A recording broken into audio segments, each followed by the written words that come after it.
Hi folks, with Tacitus today, your pushback channel. Thank you for joining this audio live stream. Please listen to this presentation as you would a radio broadcast.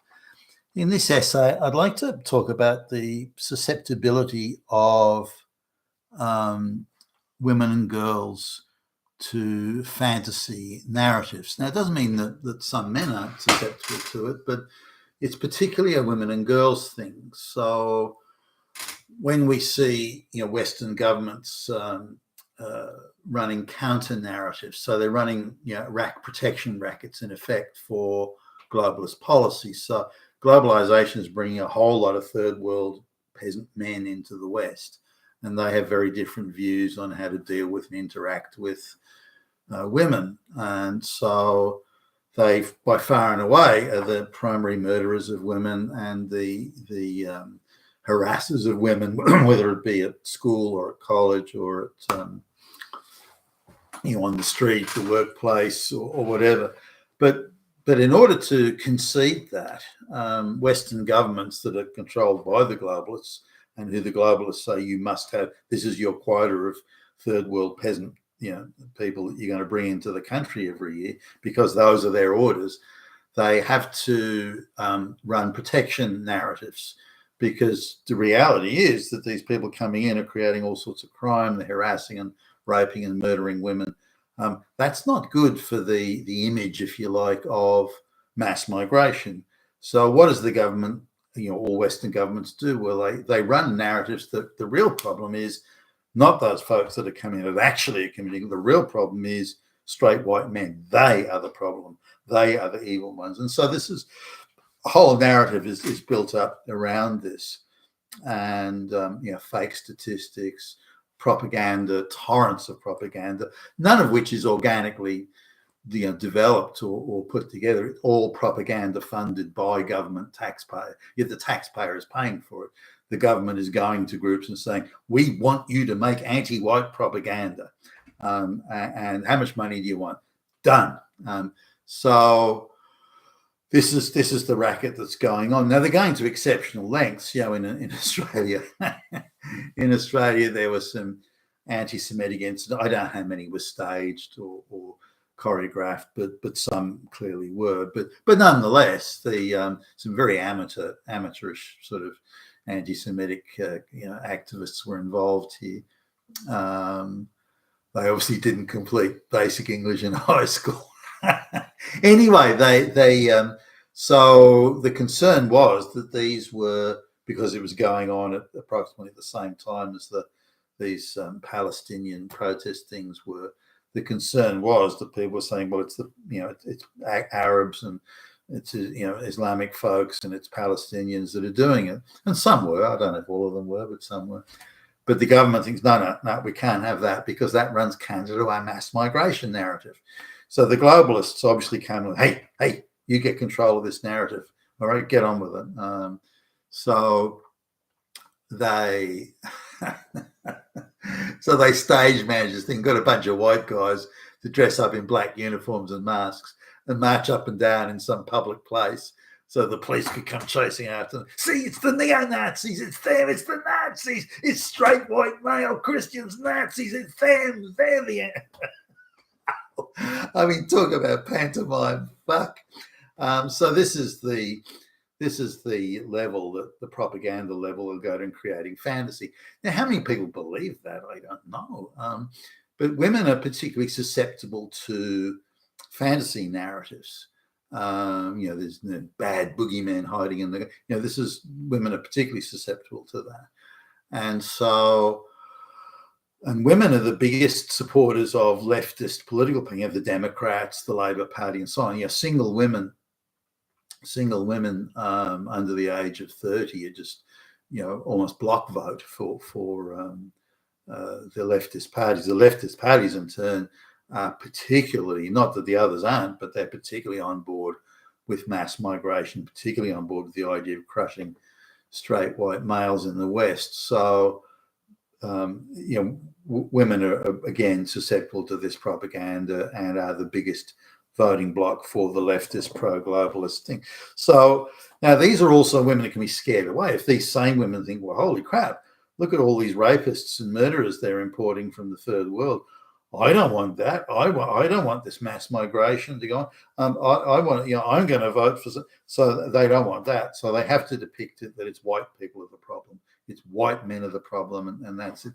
Now, on this susceptibility issue, I remember as a kid thinking about how girls could live in a fantasy world much more readily than boys could. Not that boys couldn't or didn't or ever didn't, but the fantasy world was quite close to reality. If boys did go into fantasy world, like they would imagine themselves as being, I don't know, soldiers in the army or something like that type of thing.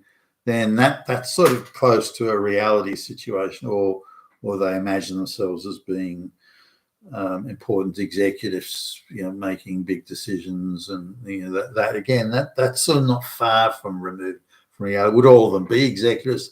Would all of them be sort of soldiers? Well, of course not. But the reality of the world and the level of fantasy they engage in weren't that far apart. And now, not that schoolboys didn't have all sorts of fantasies, like when I was like 13 or 14 or something. I imagined that I fantasized that I was like a rock star or something like that. I remember this guy at school. It was like when I was in sort of third year high school, he was in the final year of high school, and he was like the captain of the football team or something. And boy, did that guy get some hot chicks.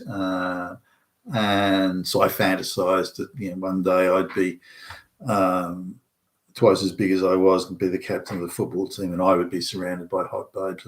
Those sort of fantasies. I mean, those are crazy fantasies, but they're not close to reality. They weren't in my case anyway.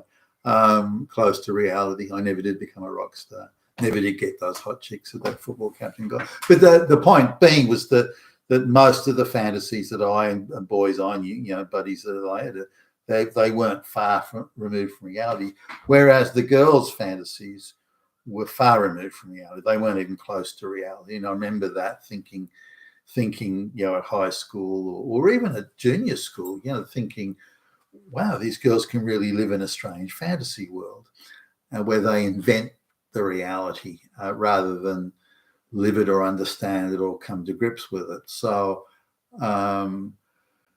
and I thought this was just a childhood thing, sort of young girls, when they grow up. Now, at the time, most girls, not all, but most girls were getting married pretty young, and they were having children. They were mothers, and why would you think ill of and undermine or make life difficult for your husband, given he's bringing home the paycheck? He's bringing home the bacon. Why would you want to hate on him, and why would you approve of propaganda that hates on him? Why would you approve of lies that say that all straight white men are murdering fascist Nazi, some rapist, child abusing son? I mean, you wouldn't do that. You need to have some sort of cooperation between you, and you need him to be well disposed to bring home his paycheck and work hard and seek out promotions and go to night school so he can get another promotion to get a higher pay, because then he brings that bigger paycheck home. So you live in a nicer house, eat nicer food, your kids go to better schools, you drive a nicer car, and why wouldn't you want you want the best for your husband, because that's going to translate materially into a better standard of living for you and the children. Now, was every husband a perfect personification of goodness? Of course not. Was every wife the personification of a good mother and a housekeeper? Of course not. But that was the sort of the structure of things. Did it work out perfectly in every instance, in every household? Of course not. But that was the general structure. Now, I lived in an area where that would be, upper middle class area. Middle class in Australia, by the way, means that you work hard to educate yourself and improve your situation. It doesn't mean that it does in Britain, where it's rich people who are not hereditary aristocrats. So just to get the separation of things there. Now, was it a perfect system? Well, no, but it was. People were invested in each other, invested in their family, invested in society. But things started to change and where the globalists, the early stage globalist sort of movements, were to transfer wealth from men to women and to undermine the nuclear family. This was very, very much front and center. Particularly the lesbians, particularly the Jewish lesbians, were very much into this. And Betty Friedan, Shulamith Firestein, Ellen Levine, the list goes on. And this is the radical Northeast American Jewish feminists, and they were very much this idea of the nuclear family, particularly the Gentile nuclear family, is evil, bad, has to be dismantled, and women have. But they spoke very much from perspective of unusually well-educated women and many lesbian or bisexual women. So they came very much from that side of things. So the nuclear family to them, well, firstly, we're Jewish, so the Gentile nuclear family has no value for us. Next, we're lesbian, so what the fuck do we want to do with a family and marriage, and so on. So they very much took that vibe into the whole process. So in order to undermine the nuclear family, they had to produce propaganda. All men are rapist, fascist, Nazi, oppressors of women. You girl that left school at 14, well, and you're lazy and you can't be, you just sit around.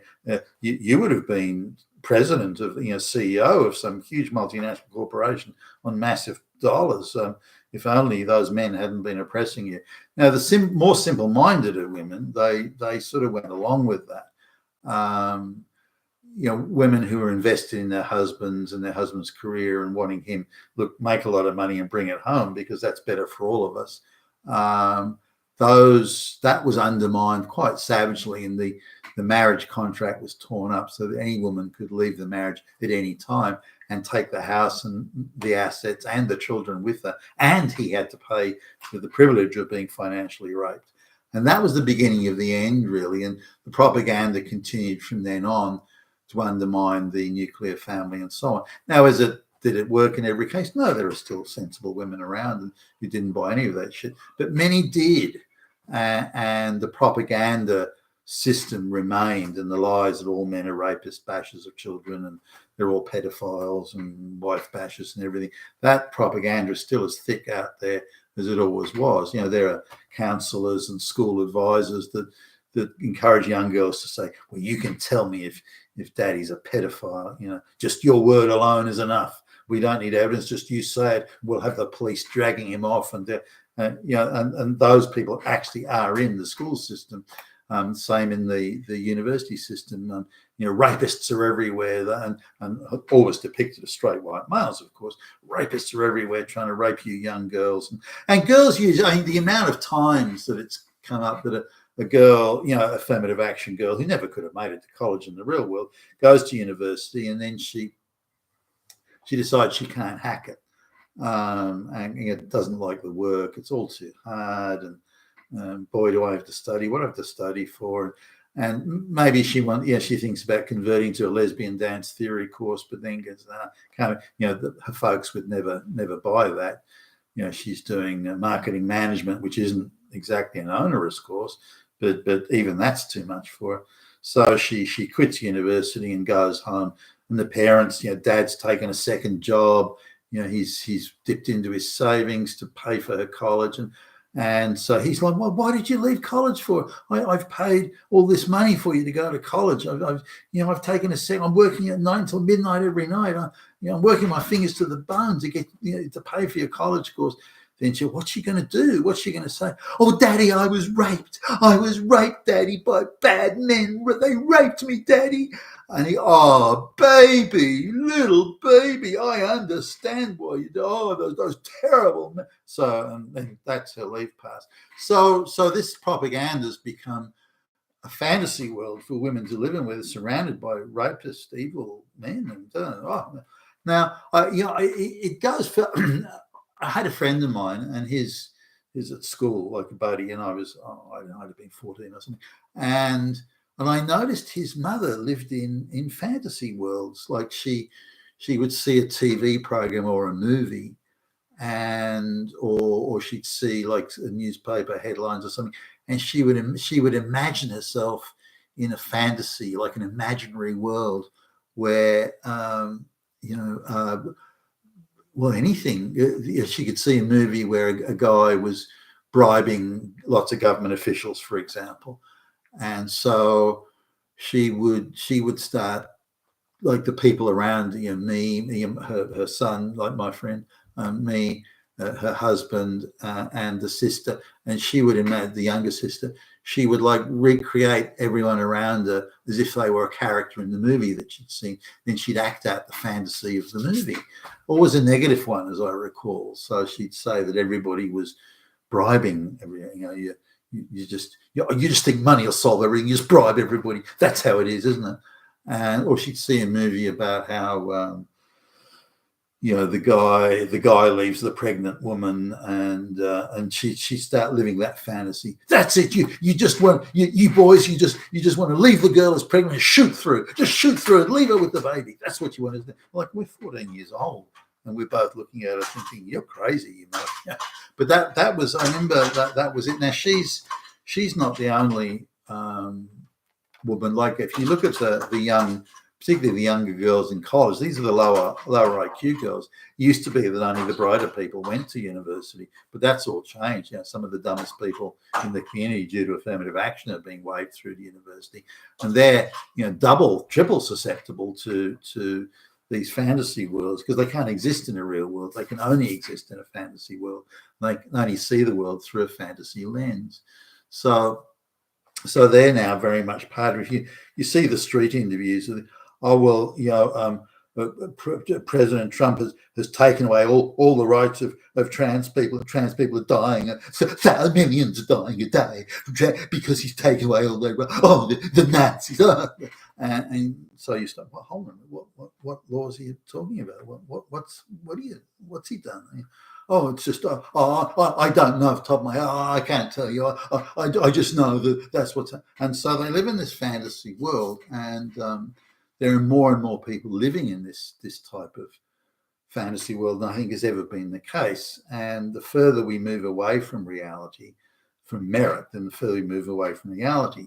Now, again, thinking of my own childhood, if I flunked say at school, I flunked a test or something, then say a half-year test, then the teacher would say, "Listen, Billy Bob, if you want to pass the test and you want to move on to the next year," and so, because in those days they would hold you back a year if you flunked. If you want to move to the next year, you're going to have to put in more. You're going to have to hit the books. What can I tell you? But you're going to have to put in more work. And they would offer after-school coaching, and I would, there are times when I went along to some of those just to make sure I was, and I would ask for reading. Okay, well, I'll reread those books, but can you suggest another reading list? And they go, well, you should read this and that and the next thing. And so I would do it. I would just make the time. If my buddy said, "You're going to come out to play football or to, no, I've got work to do." And I would hit the books and would make good and would pass the exam the next time. This is all different now. That kept me close to reality, or kept anyone in that situation close to reality. Reality was, if I wanted to pass that exam and wanted to move forward, then I had to work harder. I had to study harder. I had to, hit the books. That's not the case now. You get waved through no matter whether you fail. If you get zero, you are waved through into the next year, and then the kids who are getting zero are waved through into senior high school and university. So that detaches them from reality. The reality is, if you want to pass and you want to go to university, you've got to get a certain grade. If you don't get that grade, you're not fucking going. Or if you want to study, in my case, my folks wanted me to study medicine. My mother dreamed of me becoming a medical specialist and this sort of thing. But I didn't make the grade. I think it was, you had to get a minimum of 85+%, as I recall. This is in the graduation exam to university. I got like, I don't know, in the 70s. I didn't, fell well short. Well, not a mile short, but, decently short of getting that grade. So that was again a reality check. I didn't work hard enough. Maybe I wasn't smart enough. Maybe I was just too fucking dumb. It doesn't matter the reason, but I didn't make that grade. So that was the reality. Now today, though, the reality is, well, hold on a minute, we haven't got enough black lesbians doing medicine.